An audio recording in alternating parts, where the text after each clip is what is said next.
Hello, Mr. Ed here. Welcome to a special episode of Mr. Ed Draws, where I will be narrating, and I hope I don't lose subscribers when they hear the sound of my annoying voice, but it doesn't record very well because it vibrates my skull when I speak, and I feel like I'm screaming when I talk at a normal tone, and it gives me a headache after a while.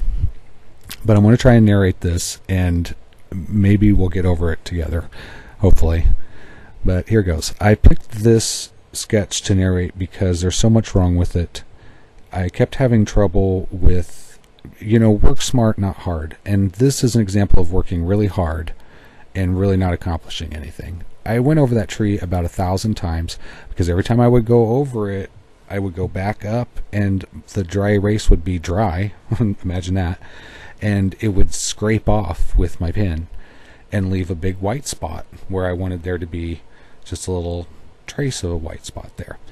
So I kept having to go over it and cover it. Eventually I just gave up and started doing some other things and said I'll come back to it when it completely dries and I have a pen that's in some kind of shape I can draw with.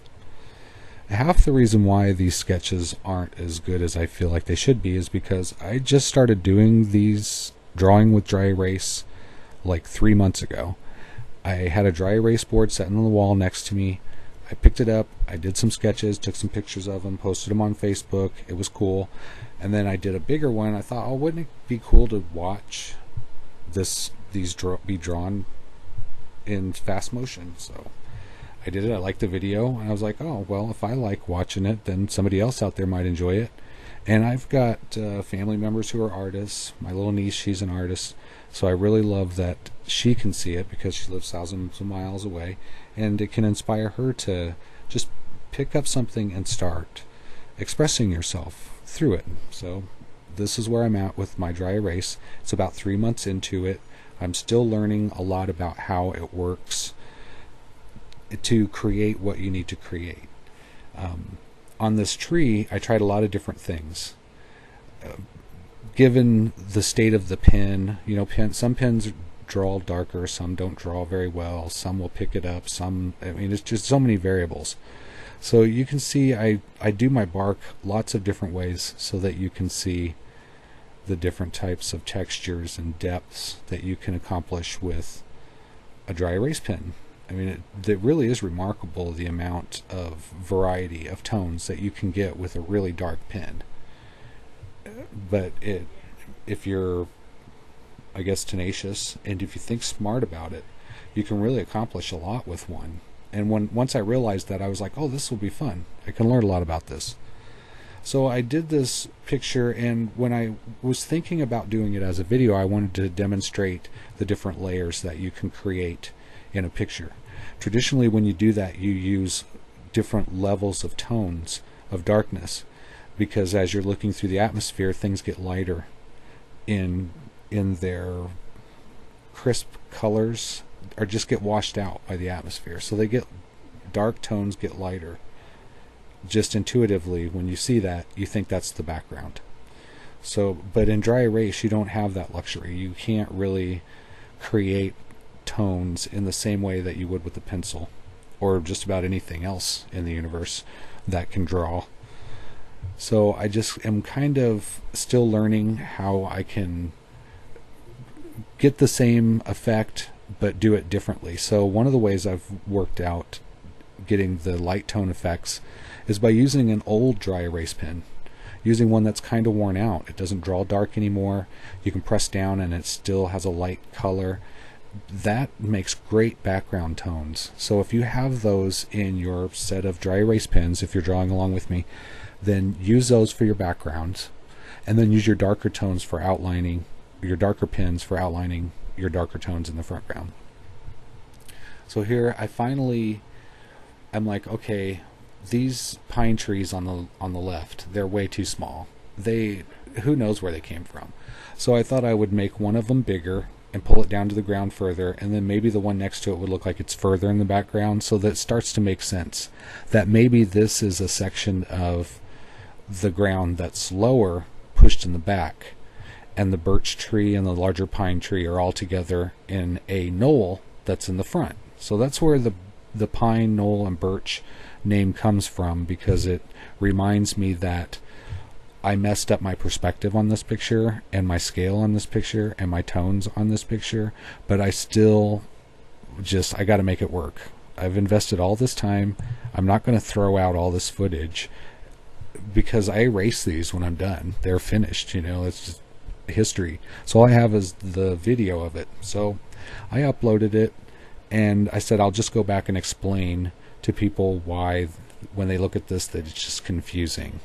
If you're feeling it, if you're sensing it, it's just your brain working right and my drawing working wrong. But that's okay.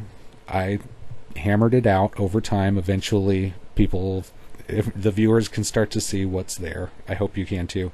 You see what I did up there? I took a huge chunk of it off and I almost crapped myself. I'm like, oh, how am I going to fix this? So I just went along and tried to get my pen to start flowing because it was clogged with dry erase. It didn't want to flow right. It kept picking it up. And I just got frustrated. I was like, okay, that's as good as it's going to get. I'll just go over here to my tree and try and get some of this ink to flow. And that didn't work. So then I had to take all that out. But when I did, you can see it made a really cool texture. So that mistake actually kind of worked out for me. I kind of like that lighter, thinner bark texture on a deciduous tree. Before, it could have passed as like pine bark because it's that chunky kind of bark you see. And then I had to fill in this top of the knoll so there wasn't a big blank spot there. I'm one of those, I kind of overload a space. I can lose my mind and kind of get carried away. Sometimes it works, sometimes it doesn't. I don't know if this time it worked or not, really. I honestly couldn't tell because I think the trees that I worked on in the background just got lost. They just muddled. It's just all kind of muddled together. And I tried my best to work it out. And I think it passed as what I had intended, but it certainly wasn't of the quality that I was looking for, that I could have achieved in like pencil or charcoal. I did like how the leaves kind of turned out on that, but the trees themselves, the trunks, I imagined that they were kind of hidden in the darkness, that there was a shadow that they were all in, and that you couldn't see through the trees because there was so much vegetation in there. So with that theme, with that cause in my brain, I went to town on the spaces in between, and I don't know. If you think it looks okay, leave me a comment below. If not, if you think it looks awful, then leave a comment there too, because I'm right there with you. I wasn't totally happy with this picture, and that happens a lot for me, but it's just something that you go through as an artist.